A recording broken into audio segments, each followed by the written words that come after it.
Hello friends, मैं नयन sir आप लोग का स्वागत करता हूं। नयन मैथमेटिक्स में हम लोग का जो कि हाई स्कूल का न्यू बैच हम चला रहे हैं, उसमें जो कि हमने 2 वीडियो अपलोड कर चुका है, जो कि संख्या के बारे में हमने पूरा क्या है डिटेल कर चुका था। जो कि हम लोग का पहला चैप्टर क्या है, यही वास्तविक संख्या है ना। चैप्टर 1 चल रहा है, जिसमें हमने 2 वीडियो बना के और पूरे कंप्लीट संख्या के बारे में हमने पूरा डिस्कस कर दिया। अब चलते हैं क्या चीज थ्योरी के बारे में ना। कुछ क्या करते हैं, थ्योरी पढ़ाते हैं, उसके बाद क्वेश्चन ऑटोमेटिक आपका बनने लगे ना।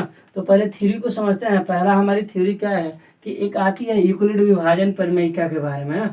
एक यूक्लिड विभाजन होती है जिसकी एक प्रमेय होती है, उससे हम समझेंगे कि यह प्रमेय होती क्या है, और इस प्रमेय के हेल्प से हम लोग सवाल को अपना आसान बना लेंगे ना। तो चलिएगा, यूक्लिड विभाजन प्रमेयिका होता है क्या, इसको समझते हैं और सवाल को आसान बनाते हैं। देखिए, थ्योरी आपके सामने कुछ लिखे हैं इसको, जो कि यूक्लिड विभाजन प्रमेयिका है। यही कहते क्या है कि दिए गए दो धनात्मक, पढ़ते हैं इसको फिर समझाते हैं ना। दिए गए दो धनात्मक पूर्णांक है ना, समझिएगा। दिए गए दो धनात्मक, ये चीज समझना है। धनात्मक लेना है दो का मतलब ये वाला ए और बी की बात कर रहा है। दिए गए दो धनात्मक पूर्णांक ए और बी है ना। तो ए और बी क्या होना चाहिए, दो तो है ये है, लेकिन क्या होना चाहिए, धनात्मक होना चाहिए।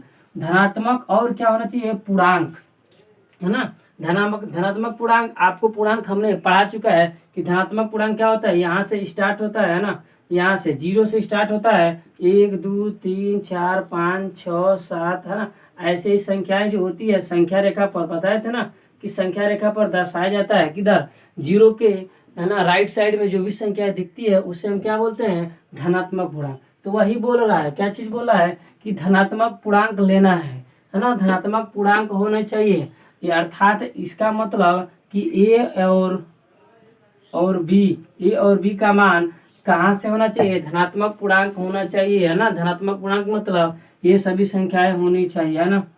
0 ये चीज है ना, 3 4 5 ये सभी क्या होनी चाहिए, संख्याएं होनी चाहिए। धनात्मक पूर्णांक ए का मान प्लस में होना चाहिए और बी का मान। अब आगे बढ़ते हैं, बोल क्या रहा है, अद्वितीय। अद्वितीय का मतलब क्या होता है, अभी समझ में आएगा ना, इसको यहीं पे रोकते हैं। अद्वितीय का मतलब क्या होता है, इसको समझाएंगे।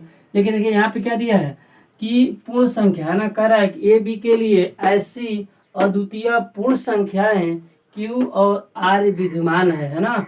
दिए गए दो धनात्मक पूर्णांकों ए और बी के लिए ऐसी अद्वितीय पूर्ण संख्याएं क्यू एंड आर विद्यमान है। मतलब क्यू और आर जो होगा, कहने का मतलब समझिएगा, क्यू और आर जो होगा वह एक पूर्ण संख्या होगी। हमको पता है कि पूर्ण संख्या क्या होता है, 0 से लेकर स्टार्ट होती है, यहाँ से सभी संख्याओं को हम क्या कहते हैं, पूर्ण संख्या। हमने संख्याएं पढ़ा चुके हैं ना।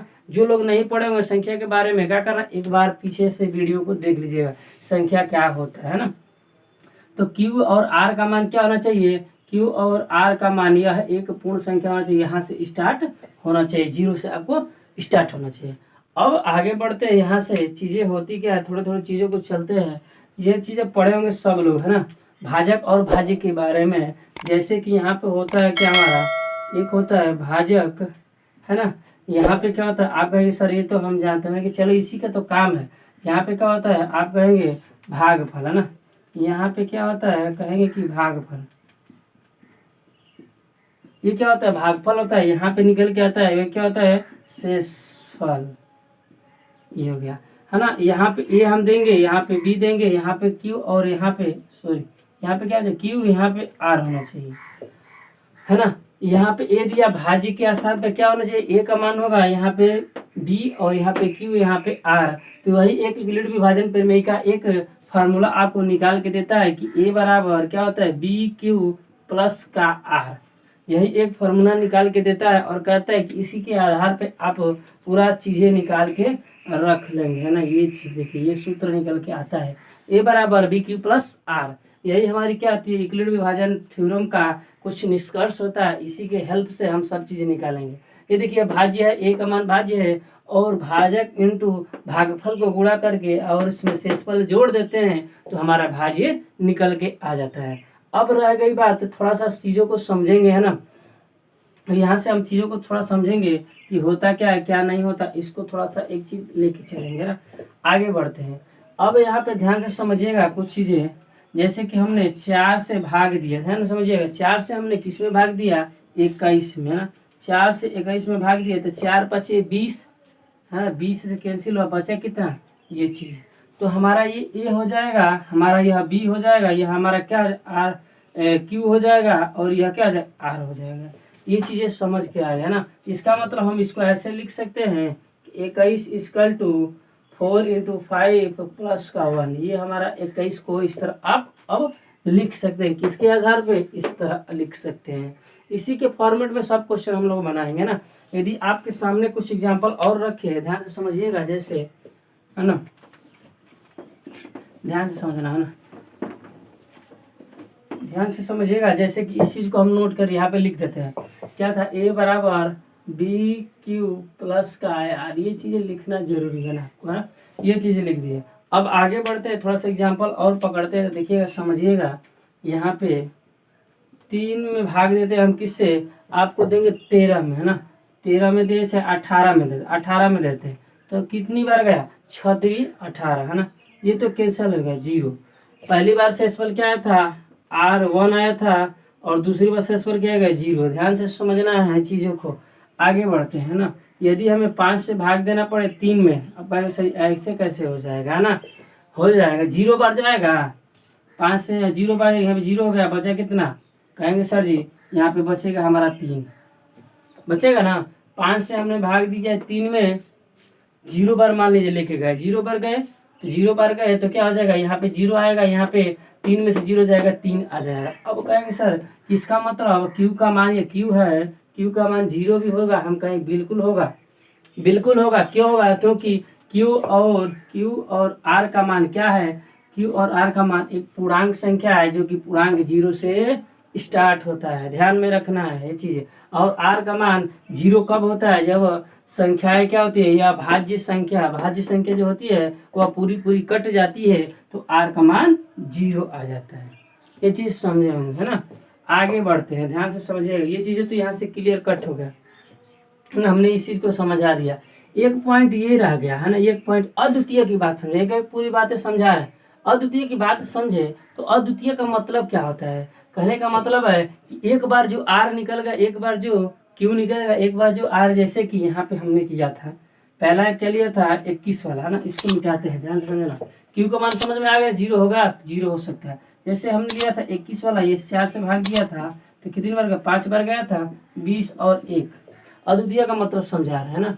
तो क्या आप इसको कैसे लिखते, 21 इक्वल टू 4 × 5 प्लस का 1, ऐसे लिख रहे थे ना, ऐसे लिख रहे थे। तो क्या आप इसको ऐसे नहीं लिख सकते, 21 इक्वल टू 4 चौके 16, है ना, और 16 और 5 21। क्या यह सही है, आप कहेंगे नहीं सर। कहेंगे कैसे नहीं सर, कहेंगे कि सर यह शेषफल का मान जो है, शेषकाल का मान यहाँ पे ये क्या है, ये है। आप कहेंगे सर ये बी है, ये क्यू है, ये आर है। यहाँ पे क्या चाहिए, बी है, क्यू है और आर है, ये क्या है, ए है। आप कहेंगे सर भाग हम तब तक देते हैं जब तक कि यह भाजक का मान जो होता है, भाजक जो होता है यहाँ वाला, यह भाजक का मान क्या होना चाहिए, शेषफल से क्या हो जाएगा। जैसे कि हमारा यहाँ पे शेषफल से क्या होना चाहिए, हमेशा जैसे ही शेषफल क्या हो जाएगा, छोटा आएगा, तब हम क्या करते हैं, इससे यदि छोटा, जैसे 4 है, समझना 4 है, यहाँ पे क्या है, भाजक है, ये क्या है, शेषफल है। तो हमें क्यों भाग नहीं जा पा रहा है, क्योंकि ये हमारा भाजक क्या है, शेषफल से बड़ा आ जाता है, तो हम अपना भाग रोक देते हैं। लेकिन यहाँ पे समझिएगा ना, बी का मान कितना है, 4 है, यहाँ पे आर का मान कितना है, 5 है। तो क्या यह गलत नहीं है, आर का मान 5 हो सकता है और बी का मान 4 है, तो भाग इस बार एक बार और तब तो चला जाएगा, तब तो फिर गड़बड़ हुआ ना। इसका मतलब भाग कब रुकता है, भाग तब रुकना चाहिए कि शेषफल का मान जहाँ पे कम हो जाता है भाजक से, तब जाके हम भाग को रोक देते हैं। इसका मतलब ये चीज़ें गलत है। तो हम कहने का मतलब है कि अद्वितीय का मतलब यही है, अद्वितीय का मतलब एक ही होगा। कौन होगा, यदि हम 21 को भाग देंगे 4 से तो यही रिजल्ट आएगा, 4 × 5 + 1 ही आएगा, ना कि आप इस तरह भी नहीं लिख सकते। 6 5 21 क्यों नहीं लिख सकते, रिजल्ट हमने बता दिया कि आर का मान क्या होना चाहिए, इससे छोटा होना चाहिए, है ना, किससे, इस वाले से छोटा होना चाहिए। तो इस तरह हमने क्या किया, पूरे यूक्लिड विभाजन थ्योरम को समझा दिया कि क्या होता है यूक्लिड विभाजन प्रमेय का। अब हम क्वेश्चन पे लेंगे और थोड़ा सा एक शर्त और है, उसको इसको मिटाने के बाद हम लेंगे, है ना। तो उसको भी हम समझा देंगे कि वह शर्त होता क्या है ना।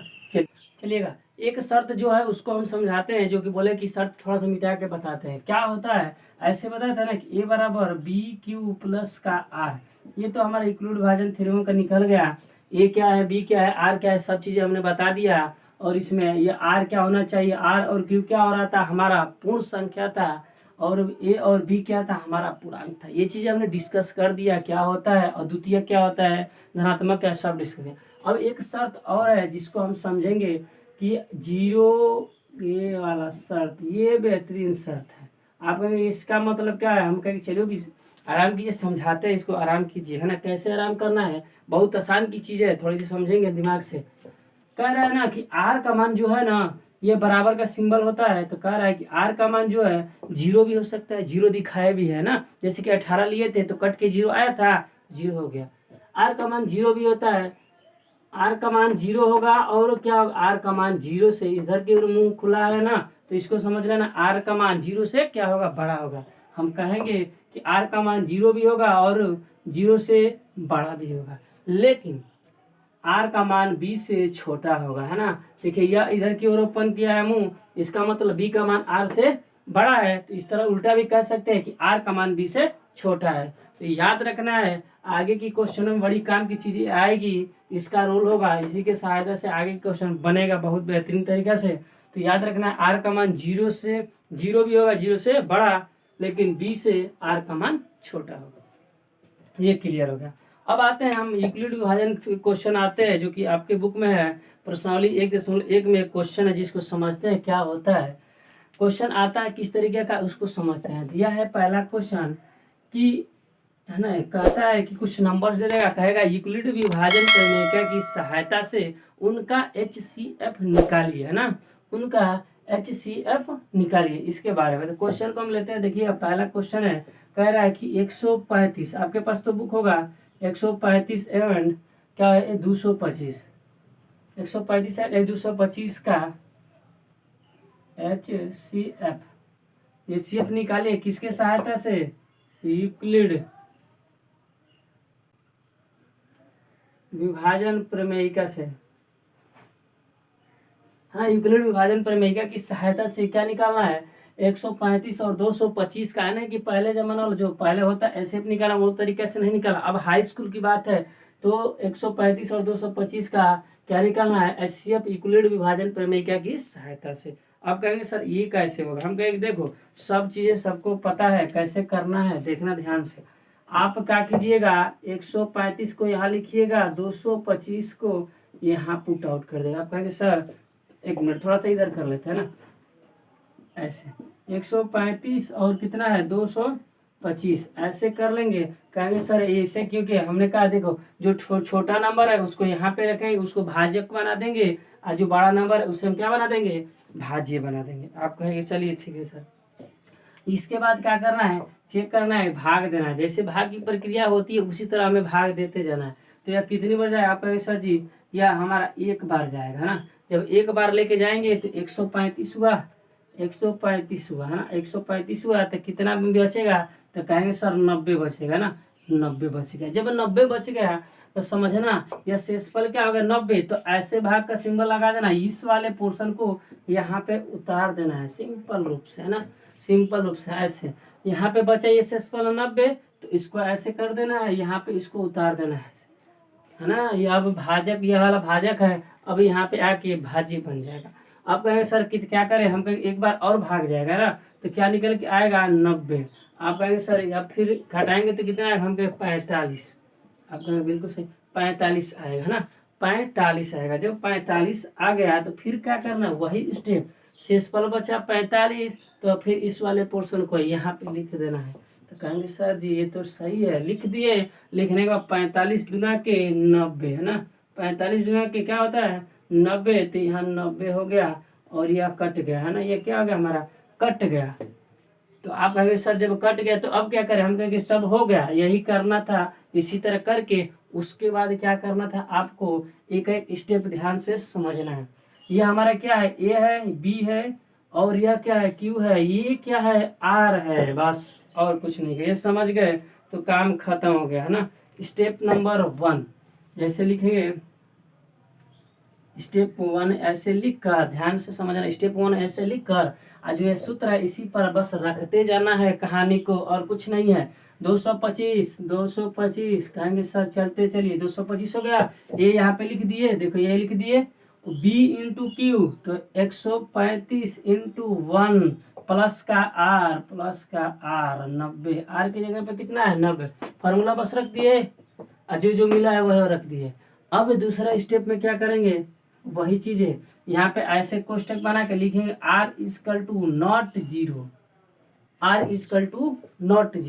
अब कहेंगे सर जी बात सही है, क्यों नहीं है, क्योंकि r का मान कितना है 90, r का मान 90 है, ध्यान में रखना है। आगे बढ़ते हैं, अब कहेंगे सर तब इसको देखो, ये अब बच गया, अब यह क्या बन गया, a बन गया, यह अब बन गया क्या b, अब यह q, और यह बन गया r। तो फिर 135 equal to 90 into 1 plus 45, 90 into 1 plus का 45, फिर ऐसे लिखना r equal to not zero, क्योंकि r यहाँ पे क्या है 45 है। अब फिर इस बार क्या लिखना है, इस वाले को स्टेप नंबर 3 में, 90 बराबर लिखेंगे 45 दूना के 90, क्यों, यहाँ पे a हो जाएगा, यहाँ पे b हो जाएगा, सॉरी यहाँ पे a यह हो जाएगा, यहाँ पे b, और यहाँ पे q, यहाँ पे 0 जो बचा वह r हो जाएगा। चलिएगा तो लिखेंगे 90 को 45 दूना के 90 है ना, और प्लस का 0। अब यहाँ पे लिखेंगे कि r इजकल टू 0, अब यहाँ पे रुक गए। अब कहें कि सर यहाँ पे रुकना कहाँ पे, जब तक कि शेषफल r का मान 0 ना हो जाए। 0 हो गया तो अब क्या करना है, यह प्रक्रिया कब तक ले जाना है, जब तक कि 0 ना हो जाए r का मान। जैसे ही 0 हुआ तो यहाँ पे यह क्या कहलाएगा, भाजक, यह भाज्य, यहाँ पे यह क्या है भागफल, यह शेष। तो जिस भाजक, ध्यान रखना, जिस भाजक से हमारा भाज्य का मान जो शेषफल जो 0 आता है वही भाजक HCF कहलाता है। यही नोट वाली पॉइंट है, एक बार और ध्यान से सुनिएगा। जिस भाजक से, ध्यान समझना, जिस भाजक से हमारे यहाँ भाज्य होता है वह भाज्य का शेषफल क्या आता हो 0, शेषफल क्या आता हो 0, मतलब जिस भाजक से भाज्य कट जाता हो पूरी तरीके से वही भाजक क्या कहलाता है, HCF कहलाता है ना, HCF कहलाता है। तो HCF इसका क्या कहलाएगा, कहेंगे सर HCF इसका क्या हो जाएगा 45 हमारा हो जाएगा, HCF क्या हो जाएगा 45 हो जाएगा। तो इसी तरह नोट में क्या लिख लेंगे कि जिस भाजक से, है ना, जिस भाजक से भाज्य का शेषफल 0 आता है वही भाजक क्या कहलाता है, HCF कहलाता है। नोट में आप अपने से लिख सकते हैं, या तो सीधा सिंपल भाषा में समझे कि जिस भाजक से भाज्य हमारा पूर्णतः कट जाता है वही भाजक HCF कहलाता है। यही हमारी क्वेश्चन 1 नंबर का फिक्स है। हर हाई स्कूल में हमारे कहा जाता है कि कोई भी 2 नंबर देगा,